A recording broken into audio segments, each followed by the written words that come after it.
है ना। चलिए मैं क्वेश्चन नंबर 10 की बात कर रहा हूं और बजट एंड बजटरी कंट्रोल का ये नेक्स्ट लेक्चर्स है। बोल क्या रहा है, from the following information prepare a cash budget for 3 month. 3 महीने का कैश बजट बनाना है जिसका एंडिंग हो रहा है जून 2012 में। मंथ में sales, purchase, wages and miscellaneous दे दिया है। एडिशनल इंफॉर्मेशन में sales 20% realise in the month of sales, यानी कि ये सिंपल शब्दों में ये बोलना चाह रहा है कि 20% है वो सेम मंथ में क्या हो रहा है, रियलाइज हो रहा है, यानी कि सेम मंथ में डेटर हमें पैसा दे दे रहा है। बैलेंस जो 80% है टू सब्सिक्वेंट मंथ में दिया जा रहा है। टू सब्सिक्वेंट का मतलब होता है जो अगले 2 महीने के बाद। गॉट माय पॉइंट, 2 महीने के बाद। सर अगर मैं सिंपल वर्ड में बताऊं, मेरे को अगर 1,20,000 का सेल कर रहे हैं, उसका 20% अगर दे दिया तो 24,000। तो 1,20,000 में 24,000 तो मुझे सेम मंथ में मिल गया, बाकी 96,000 जो हमारा है। तो 96,000 टू सब्सिक्वेंट मंथ, मतलब यानी कि अगर फरवरी का 20% फरवरी में ही मिल जाए तो 2 मंथ, टू सब्सिक्वेंट मंथ, तो उसका जो बच जाएगा 1,20,000 से 20% माइनस करने का जो बचेगा 96,000, उसका 2 इक्वल इंस्टॉलमेंट में मिलेगा। मतलब इसका 2 पार्ट, यानी कि 48,000 और 48,000। तो 48,000 मिलेगा मार्च में और 48,000 मिलेगा अप्रैल में, ये बोलना चाह रहा है। परचेज में these are paid in the month following the month of supply, यानी कि बोल रहा है जो उधार में हम सामान खरीद रहे हैं वो ठीक अगले महीने में हम पे कर दे रहे हैं। फॉलोइंग का मतलब होता है नेक्स्ट मंथ। वेजेस जो है 75% इन दी मंथ का मतलब होता है सेम मंथ, और 25% paid in the following month का मतलब होता है अगले महीने में। और miscellaneous expenses paid a month in arrear. Arrear का मतलब होता है ड्यू, यानी इस महीने में जो मिसलेनियस एक्सपेंसेस होगा उसका पेमेंट अगले महीने में किया जाएगा। और 1 अप्रैल 2012 का ओपनिंग कैश दिया हुआ है 5,000 और हमें 3 महीने का बनाना है जिसका एंडिंग हो रहा है जून में, यानी कि इसकी शुरुआत हो रहा होगा 3 महीने का अप्रैल में जून, यानी अप्रैल में जून 3 महीने का हमें क्या बनाना है, कैश बजट बनाना है। सर सबसे पहले वर्किंग करते हैं, लिखेंगे working 1, calculations of cash collected from debtors.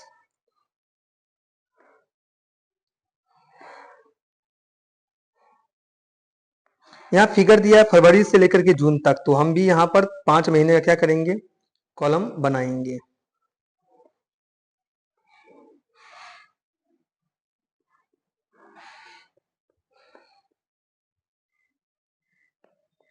Feb, मार्च,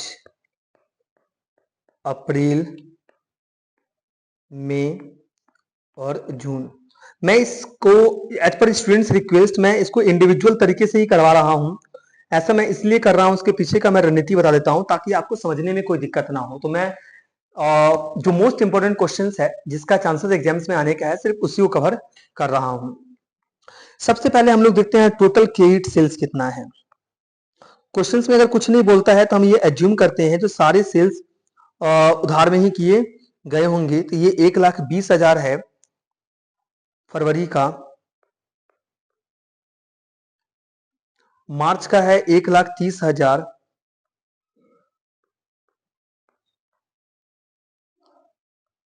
अप्रैल का है 80,000,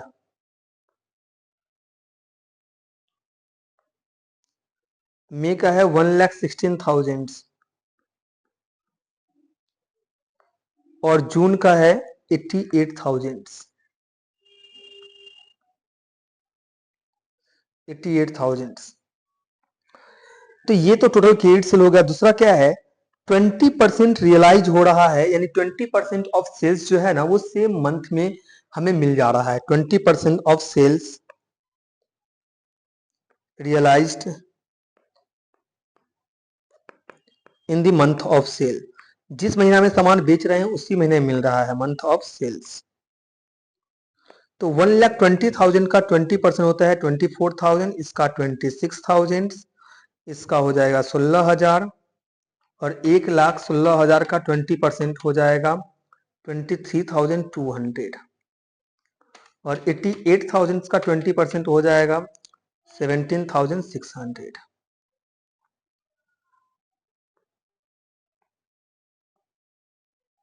अब क्या है, जो बैलेंस बच रहा है 20% पे करने के बाद, जो हमारा बैलेंस बच रहा है उसको 2 इक्वल इंस्टॉलमेंट में अगले 2 महीने में पे किया जाएगा, यानी सेम मंथ में नहीं, फरवरी मतलब मार्च में पे किया जाएगा और अप्रैल में। तो 1,20,000 में 24,000 तो हमें मिल गया, तो बचा कितना 96,000। इसका 2 इक्वल इंस्टॉलमेंट होता है 48 और 48, तो 48 मार्च में डेटर देगा और 48 अप्रैल में देगा। तो हम लिख देते हैं 40% of sales realized in the next month और 40% of sales realized in the next 2 month।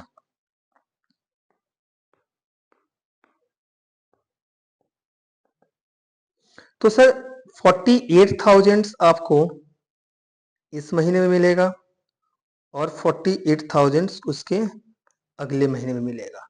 इसका कहानी खत्म हो गया। अब 1,30,000 से 26,000 माइनस कर दो तो 1,04,000। इसका 2 इंस्टॉलमेंट होता है 52,000 52,000। 52,000 आपको नेक्स्ट मंथ में मिलेगा, 52,000 उसके अगले महीने में मिलेगा। अब 80,000 से माइनस कर दो 16,000, 80,000 से माइनस कर दो 16,000, बैलेंस बचता है 64,000। उसको 2 पार्ट में बांटो, 32 आपको अगले महीने मिलेगा, 32 उसके नेक्स्ट मंथ में मिलेगा। अब 1,16,000 में से माइनस कर दो 23,200, 92,800 इसको 2 इंस्टॉलमेंट में बांट दो, 46,400 आपको मिलेगा जून में और 46,400 आपको मिलेगा जुलाई में। बट आपको जून तक का ही कैलकुलेशन करना है, 3 ही महीने का बोला है। तो ये तो आपको समझ में आ गया होगा। तो कौन कौन सा अमाउंट सर कैश मिल चुका है? अप्रैल 16,000 प्लस 52,000 प्लस 48,000, तो 16,000 प्लस 52,000 प्लस 48,000 हमने रिसीव किया है अप्रैल में, 1,16,000। 23,200 प्लस 32,000 प्लस 52,000 ये हमने रिसीव किया है मई में, 1,07,200 सॉरी 1,07,000 से आई थिंक आया नहीं सर, एक बार देख लेते हैं। 1,07,200 आया। नेक्स्ट 17,600 प्लस 46,400 प्लस 32,000 ये हमारा आ गया 96,000। ये हमारा आ गया 96,000। सर क्लियर है कि नहीं है? ये हो गया टोटल कलेक्शंस फ्रॉम डेटर्स। हम लिख देंगे टोटल कलेक्शंस फ्रॉम डेटर, जिस महीना में जितना कैश कलेक्ट हुआ उसके बारे में हमने लिख दिया और उसको ऐड करके यहाँ पर ले लिया। सर इसके बाद सेकेंड बताओ। सेकेंड अगर मैं बोलूं तो हमारा आता है cash payment to caterers. Caterer को मैंने कितना पे किया है, बट यहाँ पर बोल रहा है these are paid in the month following the month of supply. जिस महीने में सप्लाई कर रहा है ठीक उसके अगले महीने में पे कर दे रहा है। तो अगर मैंने फरवरी में 84,000 का उधार में खरीदा है तो उसकी पेमेंट हम मार्च में करेंगे, मार्च का अप्रैल में करेंगे, अप्रैल का मई में करेंगे, मई का जून में करेंगे, जून का जुलाई में करेंगे। तो सर इसकी कैलकुलेशंस तो करने का कोई मतलब भी नहीं बनता है। फिर बोल रहा है miscellaneous expenses paid in a month in a year. 7,000 का जो पेमेंट फरवरी में है वो मार्च में करेंगे, मार्च का अप्रैल में, अप्रैल का मई में, मई का जून में। सर इसका भी कैलकुलेशन का कोई मतलब नहीं बनता है, डायरेक्टली भी हो जाएगा। सर वेजेस में बोल रहा है 75% सेम मंथ में पे करेंगे। 10,000 का 75% होता है 7,500, ये सेम मंथ में पे होगा और बाकी जो 2,500 है वो मार्च में पे होगा। फिर से मार्च का 12,000 का 75% 9,000 सेम मंथ में पे होगा, बाकी जो है वो 3,000 वो उसके अगले मंथ में पे होगा। तो इसकी कॉलम तो हमें क्या करनी पड़ेगी, बनानी पड़ेगी। तो लिखेंगे calculations of wages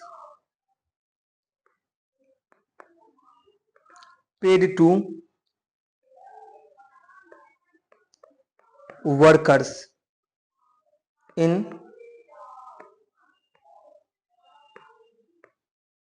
different month of 2012.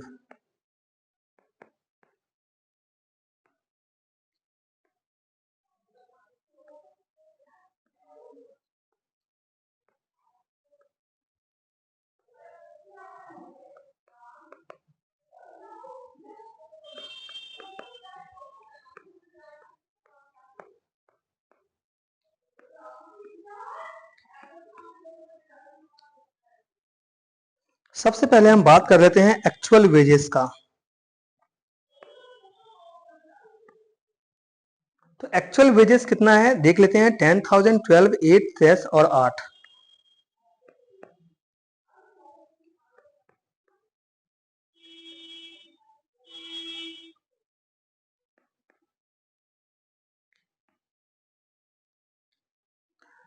अब दूसरा कंडीशन क्या है, 75% वेजेस जो हम पे कर रहे हैं ना वो सेम मंथ में पे कर रहे हैं। तो 75% of wages paid in month, तो इसका हो जाएगा 7,500, इसका हो जाएगा 9,000, इसका हो जाएगा 6,000, फिर इसका हो जाएगा 7,500, फिर इसका हो जाएगा 6,000। और 25% ऑफ वेजेस जो है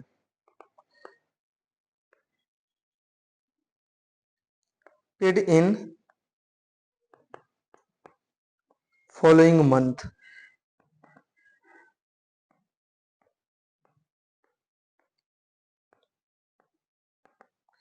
तो इसका 25% 2,500 है, इसका 12,000 का 25% 3,000, 8,000 का 25% 2,000, 10,000 का 25% 2,500। ये हो गया। अब देख लेते हैं पेमेंट कितना किया है मैंने कैश में के रूप में, payment of wages 9,000 plus 2,000, sorry हमें अप्रैल से करना है तो 6 प्लस 3, 9,000 का पेमेंट हमने अप्रैल में किया और 9,500 का पेमेंट हमने मई में किया और 8,500 का पेमेंट हमने जून में किया सर। तो ये हमारा निकल चुका है।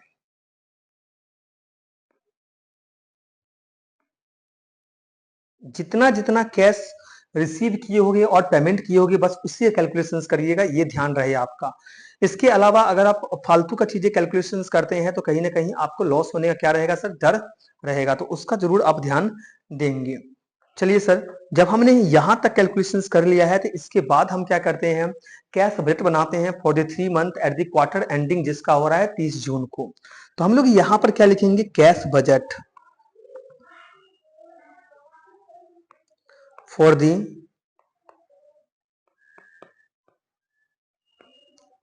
3 month at the quarter ended on 30/6/2012। Cash budget जैसे आपको 3 ही महीने का बनाना है जिसका एंडिंग जून में हो रहा है, यानी कि मैं बात कर रहा हूं अप्रैल का, मई का और जून का।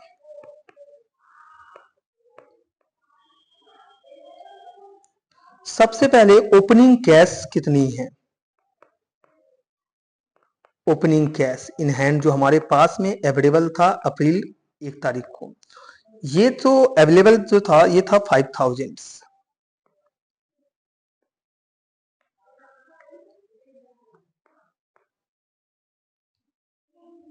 कलेक्शन फ्रॉम डेटर्स,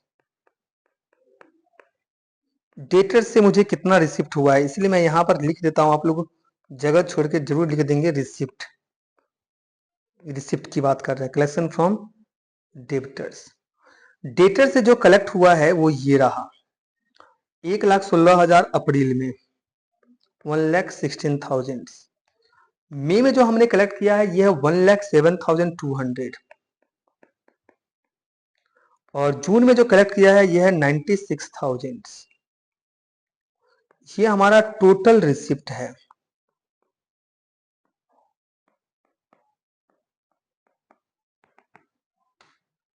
5,000 प्लस 1,16,000 ये आ गया 1,21,000।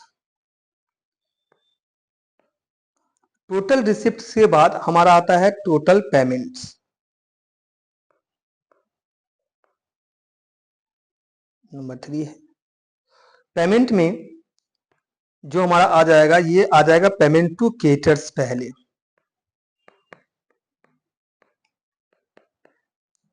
तो केटर्स के लिए सिंपल वर्ड यूज किया था जो मैं आपको बता देना चाहता हूं, ये आप देख सकते हैं। बोल रहा है wages 75% paid in sorry these are paid in the month following the month of supply. इसका मतलब क्या है, इसका ये सिंपल बात बोलना चाहता है, जो सामान हमने फरवरी में खरीदा था उसकी पेमेंट मार्च में करेंगे, मार्च में जो खरीदा था उसकी पेमेंट अप्रैल में करेंगे। तो हम बना रहे हैं अप्रैल से, तो मार्च का पेमेंट अप्रैल में करेंगे, यानी कि 1 लाख रुपया जो मार्च में उधार में खरीदे थे उसकी पेमेंट हम अप्रैल में करेंगे। तो हम अप्रैल में जो पेमेंट में लिखेंगे ये लिखेंगे 1 लाख, और मार्च में अप्रैल में हमने 1,04,000 का उधार में खरीदा था जिसकी पेमेंट हम मई में करेंगे, तो 1,04,000। और मई का पेमेंट हम जून में करेंगे यानी कि 1,06,000। ये हो गया। नेक्स्ट जो सर मैं बात करता हूं ये है पेमेंट ऑफ वेजेस का, जिसकी कैलकुलेशंस करके मैंने आपको बताया था। Payment of wages, sir wages की बात मैं करूं तो ये देख सकते हैं आप, 9,000 अप्रैल का है, 9,500 मई का है, और जून का है 8,500। 9,000, 9,500 और 8,500।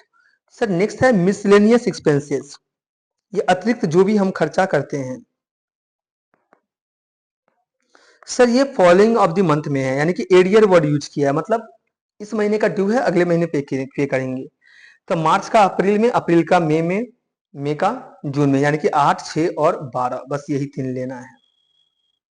8,000, 6,000 और 12,000। तो ये आपका टोटल पेमेंट जो कैश में कर रहे हैं वो आ जाएगा, टोटल पेमेंट नंबर 7। ये आ गया 10,000 प्लस 9,000 प्लस 8,000 यानी कि 27,000। 1,04,000 प्लस 9,500 प्लस 6,000 यानी कि ये आ गया 1,19,500। 1,06,000 प्लस 88,500 प्लस 12,000, ये सर आ गया 1,26,500। ये हो गया। नंबर 8, आपको क्लोजिंग कैश बैलेंस निकालना है।